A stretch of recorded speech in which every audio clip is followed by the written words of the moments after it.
Can you believe it? Another boring game of football. 0-0 this time against Aston Villa. Join me now for Manchester United, the D Unit's view. Look, what more is there to say at the moment? You just do not know what you are going to get game to game with Manchester United under Erik Ten Hag. Like, I don't understand. I really don't understand what our game of football is anymore. Like, you watched the Tottenham game last week and then you go to FC Porto and then you just see the debacle that happened there. And ironically, Tottenham actually lost their game of football in very similar circumstances to how we gave up the Porto game, except we actually got the third goal to recover the draw. But Tottenham, who smashed us at home last week, went 2-0 up and lost 3-2. So you got to laugh at some of the other teams as well, because there's not much to get happy about if you're a Manchester United fan at the moment. And that doesn't really look like it's going to change at any particular moment in time now. Look, there's so many things to unpack in this last week alone. And look, the whole of INEOS, they were all there. Sir Jim Ratcliffe attended this game at Villa Park and they were all watching on in the stands. And you wouldn't be surprised if they fell asleep like me and the boys did on the couch towards the end of the game, because my God, this was a difficult watch. It was like almost a throwback to the games under Louis van Gaal, this game. Like, it was just boring. I mean, the fact was, Aston Villa were just as boring. Let's not beat around the bush here. Villa were poor as well, considering what they've shown so far this season. You know, you could be satisfied and think, yes, that's a point, but it's come to the point now where, like, you have to look at the season in its totality, and we've played 7 games in the league, 2 games in Europe, obviously the Community Shield and the League Cup. We've had 3 wins from 11 games. Just let that sink in. It's under 33% win rate. It's actually insane. I just don't get it. Like, how can we be that bad? It just makes no sense to me at all on any level. Like, can someone please explain what's going on? Because I don't know what's going on anymore. I've lost count, like, with the amount of games that we play, that I'm like going, oh, what are we actually doing out there? Because I actually don't know. I really do not know. And look, let's go to the starting 11. And this is how you know that Erik Ten Hag is on his last legs. Because all you had to do was look at the team selection in this game and it told you everything you need to know. He literally played players that he obviously thinks are going to give 100% effort. Now, let's talk about the people that rotated to the bench. All right, so this was interesting. So Manuel Ugarte, signed in the summer, did not play against FC Porto and did not get on in this game again. What's going on there? Like, did Ten Hag want the player? Was it an INEOS player? It's an alarming amount of money, 50-odd million pounds, for someone that didn't start midweek and didn't start again in this game. But I don't actually know what's going on there. What actually is going on? I don't know. The other things that need to be taken into account here, that Xerxes obviously dropped to the bench for Højlund, who started this game. He didn't start against Tottenham. Højlund? No, he didn't. I was like, well, I had to think about that then for a second. I don't know why I struggled with that memory. Martinez and De Ligt were both dropped to the bench. Now, you can almost guarantee that the reason why the doors were closed after the FC Porto game into the change rooms for so long was probably because of the fact that he obviously was not happy with the defending or the effort or the organisation or whatever. Martinez didn't make it on in this game, and we'll get into the injuries that occurred, but that's concerning. Like, Martinez has regressed so much this term. It's really bizarre. And like, it's not like he had a bad summer for Argentina. Like, they won the Copa America. I just don't know what's going on. He looks like a very different player this season compared to the ones that we saw. Even in the small stints we saw last season, he looked a much better player than he has this season. So, look, that's another concerning thing. Like, all of Erik Ten Hag's players from, like, those first 2 seasons, mainly the first season, because last year across the board was generally a period of significant regression. And it's hard to argue that it's not more regression again that we're seeing at the moment. So, look, yeah, De Ligt, Martinez both dropped to the bench. And in came Harry Maguire, who I said was a nailed-on starter after he probably rescued Ten Hag's job. Let's be honest, sources are saying that INEOS really don't want to sack Ten Hag. But, like, they talked about the summer about being the best of the best, about bringing in a world-class structure with world-class people in those positions. Well, on the evidence that we've seen so far this season and all of last season, Erik Ten Hag is not a world-class manager. And it's debatable about whether he's going to be good enough to get us into the top half of the table. Because, let's be honest here, we didn't create much in this game against Aston Villa. And Aston Villa probably did create the best chance of the game. And it was quite fortunate that it happened to strike Dalot more than him really knowing too much about it. So, look, there's plenty to dig into, and we're going to keep digging here. So, look, the midfield, we had Kobbie Mainoo was back again. He was fit enough for this game. He lasted 85 minutes. He came in for Casemiro. Eriksen also came back into the team after obviously not starting against Tottenham, but he was back in from the start here. And Bruno Fernandes was back in again. But again, he didn't do much. And again, he was probably lucky to stay on the field. It's like Ten Hag was almost scared of taking him off. Like, scared that, yeah. Well, and look, Rashford started. And look, it's like he's lost faith with Ahmad, because Ahmad didn't make it onto the field in this game either. So, I don't know.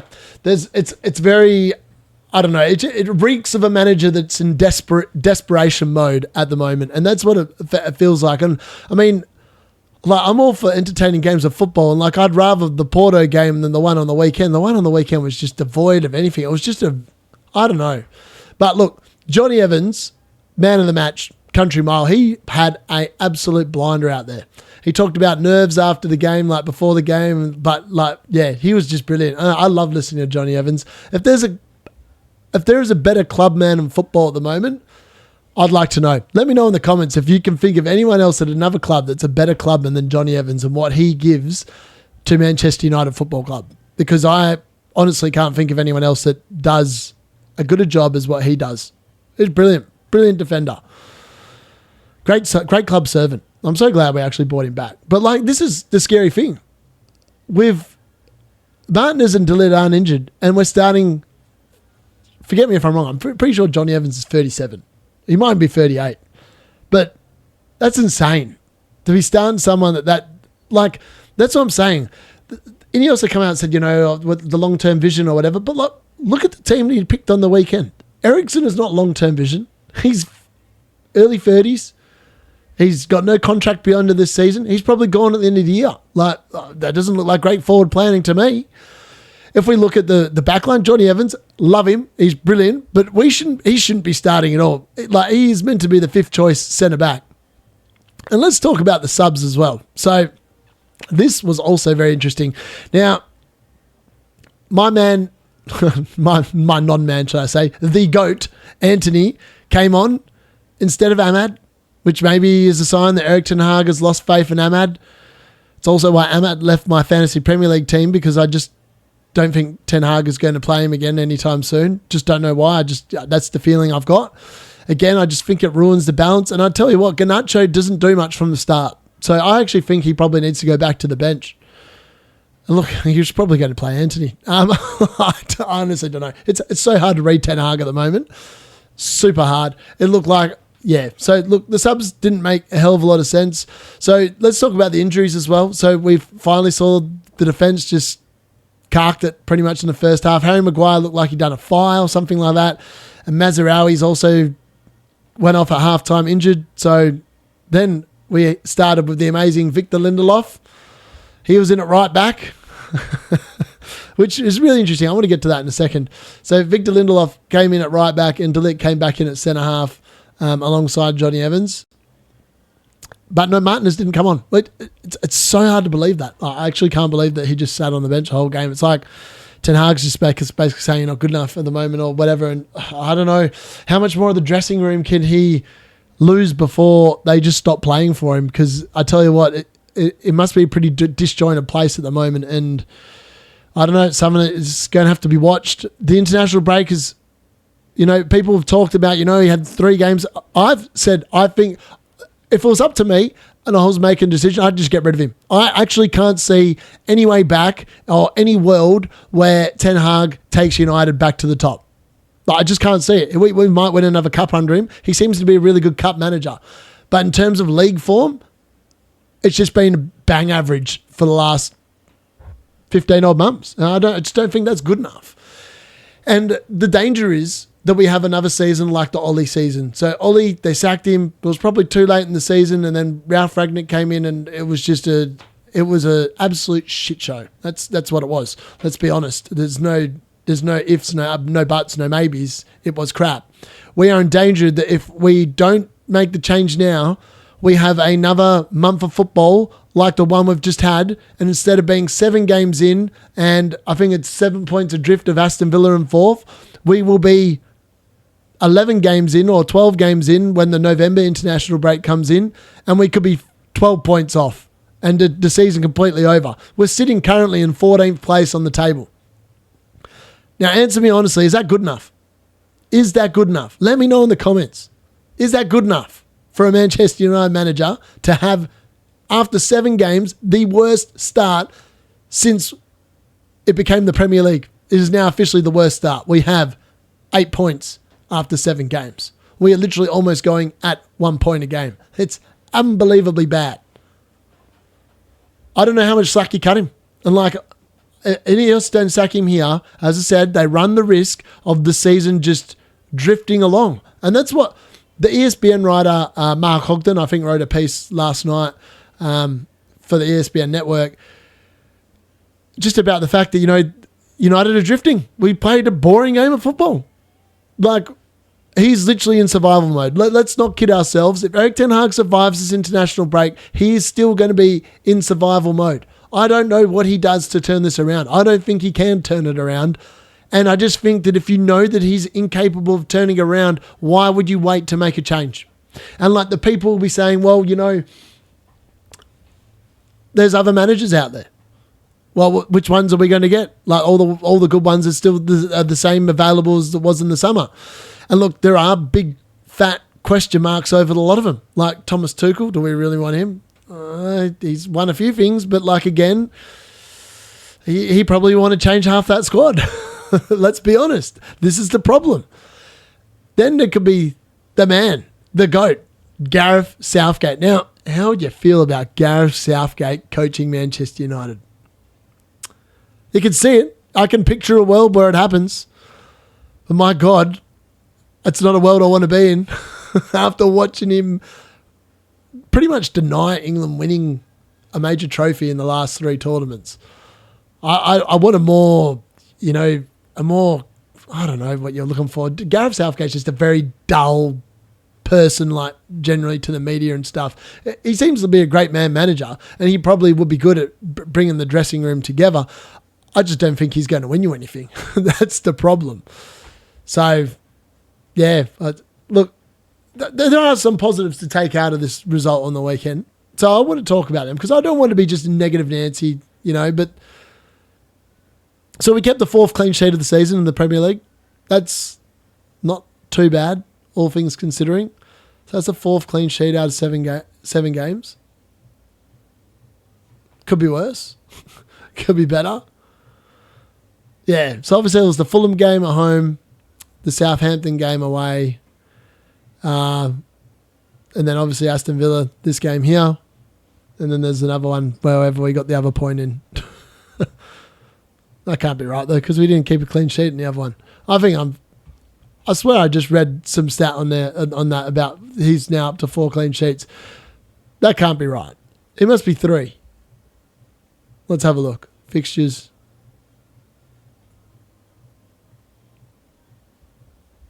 I'm just looking up the results. So let's have a look. Man, results. Here we go. So in the Premier League this season, 0-0, 3-0. Oh, Crystal Palace. Yeah, sorry. We did keep a fourth clean sheet. We just don't score goals. We've got no problem with keeping them out. We just do not score goals. It's insane. Like, we're just so lackluster. We just don't. The funny thing was, we made these changes in the second half. We were watching with the boys. I was like, we're not scoring a goal. We did not look remotely likely. I know that Martin has actually made more saves, but they weren't like shots we expected to go in. The closest we came to scoring was Bruno Fernandes with that free kick. That was a fantastic effort. It actually deserved a goal. It was a very good free kick. It was just unfortunate. It hit the upright and it came out. Yeah, that was just unlucky. But that sums up United's season. Just not good enough. And Bruno Fernandes, he's just not having a good time of it at the moment at all. So, look, there's that to factor in. Who knows what Jim Ratcliffe thought of it, to be honest with you, because I don't know. I'm just at the point now where I just think I want the clean break. I can't see any way that he comes back. We're playing uninspiring football for the majority of it. There's not enough there that shows me signs of improvement. And look, yeah. And like Erik Ten Hag still banging on about the process in the game. It's a long-term process. I mean, like, mate, I would like him to clarify what long-term process means. Are we talking about 10 years' time? Like long-term process, 10 years' time? Yeah, I don't know. It just feels like it's a bit too long for my liking. I mean, what do you judge him on? Do you judge him on the fact that this is the first season under a new like sort of leadership structure? Or do you judge him on the fact that this is literally his third season in charge? I think it's more the third season in charge. I just think you have to be better than this. You have to be getting results. And look, let's talk about some of the summer signings. So Mazraoui obviously was good here until he obviously went off injured. De Ligt obviously was dropped to the bench. Lenny Yoro, we obviously haven't seen yet. Ugarte did not even play the last two games. Like, the summer signings are now starting to look not very good at all. It looked like really good summer business. And let's talk about Joshua Zirkzee. Now, I've said before in the last couple of pods, just not clinical enough. And I tell you what, when he came on today, he looked more like Sideshow Bob. He reminded me of David Luiz, just like a funny meme walking around on the pitch. I was like, I can put my Fellaini wig on, mate, and I'll probably play a better job at the moment than Zirkzee. I'm probably more likely to score a goal. Like, that's what it feels like anyway. He looked bang ordinary when he came on for Højlund in the 64th minute yesterday. He wasn't good. And look, Rashford was kind of lucky to almost still be on the field as well. He got shown a yellow card and then made another challenge soon after. And his body language yesterday said that, he's kind of fed up of playing. Like, he's in good form. Don't get me wrong. He looked dangerous. He still looked out like our most dangerous player on the field when he was on. But, yeah, I just don't think him and Erik Ten Hag get along. I wouldn't be surprised. Like, as I said, I couldn't believe he got taken off at the half-time against Porto. And that's what I'm saying. Like, the more and more players that he gets offside, the harder it's going to become. And let's talk about the other thing. So there's video of on social media and stuff like that of what looks to be like Ruud van Nistelrooy and Erik Ten Hag arguing during the game. And let's be honest, Erik Ten Hag actually was the one that wanted Ruud van Nistelrooy on his coaching staff. Like, that INEOS wanted to make some changes or whatever, but it was Erik Ten Hag that actually identified Ruud van Nistelrooy. It wasn't INEOS identifying Ruud van Nistelrooy. But look, he is the obvious candidate to take over in the short term and just give him a go. Like, obviously, he hasn't had very much coaching experience. You'd say it's about the same as Ollie, but you just got to wonder, he would definitely feel like he would click more with the players and stuff like that. And look, it was telling at the end of the game that, Erik Ten Hag was pretty quick out of the thing, but Ruud van Nistelrooy definitely went over to acknowledge the away fans. And apparently, the away fans after the Porto game, there was a bit of turning on Ten Hag, rumoured. After I have listened to some other pods as well, talking about this. And look, there's only so much the fans will endure before the tide eventually turns. And look, it happened to Ollie in that away game, and it was quite viral, that game. And that was a club legend, and he copped it. I mean, Erik Ten Hag has been given so much more slack when you look back at the team Ollie had and stuff like that. He gave us so many more good days I know we didn't win any trophies, but like good wins and like, you know, Erik Ten Hag, you know, he's holding on to those 2 trophies. I just don't know where we go. I actually don't know where we go. The international break is another one of them weird ones. The good thing is at least we didn't lose this time, so I'm not sitting there talking all negative really for the next 2 weeks. But in reality, let's look at the 5 results prior to going into this international break. So we've had the Crystal Palace draw. Then we've had the FC20 collapse, really, where we let them in and drew.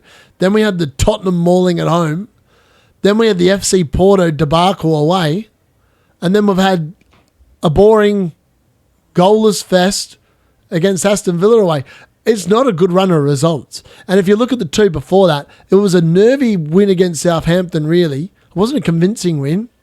We relied on a penalty save there from Onana to get that game going. Because I tell you what, that could have been very different. And then it's only been the Barnsley game that's been convincing.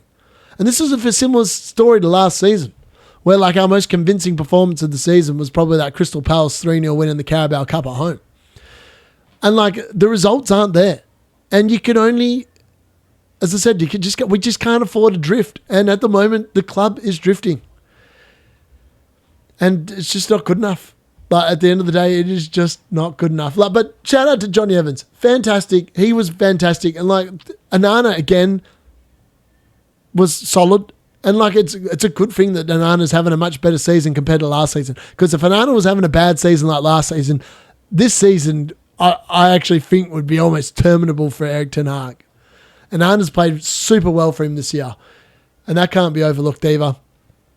And like Victor Lindelof coming on as well. Like you look at it and you go, so I want to talk about it. So why would you just not put Victor Lindelof at left back? Because he played there a few times last time, and then you put Dalot back on the right. You're going to get better attacking returns. He's a lot more comfortable there. But yet, no, Dalot stayed on the left and Lindelof went to the right. I just don't know about that. But look, let me know what you think of that one as well. But yeah, so look, I don't know. There is small positives to take. At least it was a clean sheet. It wasn't the worst thing in the world. But look, at the end of the day, that's what you've got to sit there and, you know, just got to think about what it actually is and just hope that, you know, you don't do that because it's not good enough. Not good enough for a Manchester United manager to take us to this point in the season and to us to have such few points. I mean, 14th in the table, I was going to quickly pull up the table as well because it's like one of them things that you just sit there and it's hard to believe that we're that poor. I'm actually shocked. Like 14th from the table after 7 games. I actually can never remember it being anywhere near as bad as this. So like, these are the teams that are currently above Manchester United. Bournemouth, West Ham, Brentford, Nottingham Forest, Spurs, Fulham, Newcastle, Brighton, Aston Villa, who are in 5th, Chelsea, who are now in 4th, can you believe that? Arsenal, Man City, and Liverpool. Liverpool's on top. That hurts. I mean, the top 2 just hurts. Liverpool on top, Man City on top. And then we have to keep scrolling down to the bottom half, Man United. So Crystal Palace are currently in 18th. They are on 3 points. So we're 5 points above the relegation places. All right? And if we go up and we look at the top of the table, so Chelsea, who are the team in 4th at the moment, Aston Villa are level on points, but Chelsea have a much better goal difference at the moment. They're on 14. So we're already 6 points off. And a lot of goal difference because our goal difference is -2. So, like, I don't know, man. I just think that, you know, how long can someone just survive for on good faith? On good faith. That is literally what we're living off, on good faith. Now, yeah, just, I don't know. It's just disappointing, really. I don't even know how else to describe it. Other than the fact that, you know, when you look at it, what are the options moving forward? We stick fat and blind faith. Like, we've been having this argument in like the Perth Man United supporters club about Erik Ten Hag and whether you're in the Erik Ten Hag in or the Erik Ten Hag out camp. And like, it's a pretty even split at the moment. But even the Erik Ten Hag people in are starting to lose faith because, like, you know, the team that he's playing, like particularly in the Porto game and the Tottenham game, that was his team. Bar a couple of players, bar Rashford, Bruno and Dalot, it's his team. It's his players that he's brought into the club. And the message, something's not getting through. Because let's be honest, it's just, we're not seeing any improvement. If anything, we're seeing regression. We're seeing regression. And that in itself is of a very concerning nature. So look, let me know what you thought of the result. What do you think is going to happen in the international break? Look, our players are probably so thankful to get out of here. They're probably like, yes, take me to my national team so I can get out of this shit show for the next 2 weeks. Because that's what it's like. It's weird because most of them actually played fairly well in the international break the last time round. So I'll be interested to see if that continues again. But yeah, like, what next? What next for Erik Ten Hag? Is he going to survive? Make sure you like the video if you haven't already and subscribe to the channel if you're new. I'll catch you later on in the week for, just an international roundup of, how the players are going and any developments that come out, because INEOS are having a board meeting on Tuesday morning.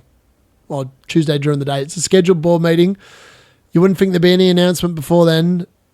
And do they need to release a club statement? I don't know. But if the pressure's not already at boiling point for Erik Ten Hag, it's certainly not far off. And I tell you what, the next game after the international break is against Brentford and Thomas Frank, who they did talk to in the summer about taking over from Erik Ten Hag. Now, Brentford are in pretty good form and they're scoring goals. You wouldn't bet against them coming to Old Trafford and making it a very awkward day for Erik Ten Hag, INEOS and Manchester United. You could not bet against it. All right, join me for later in the week. That's been Manchester United, the D in its view. Goodbye.